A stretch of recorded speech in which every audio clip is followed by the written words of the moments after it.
Narito kami sa tuktok, nasa pinakatuktok ng hill ng kilometer 90, resort and botanical garden. Ayan po, nandito kami sa pinakatuktok.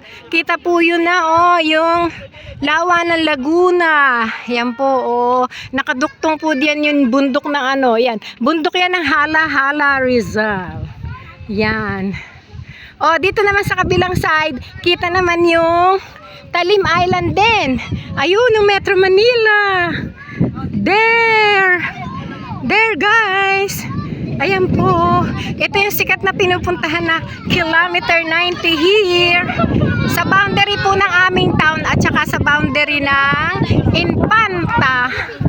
Ayan. Ayan guys. Ayan po guys, kilometer 90. Ayan. Yun po, doon kami nang galing. Yun ang restaurant nila. Yan ang restaurant nila. Tapos yun yung street, yun yung kalsada. Ayan na.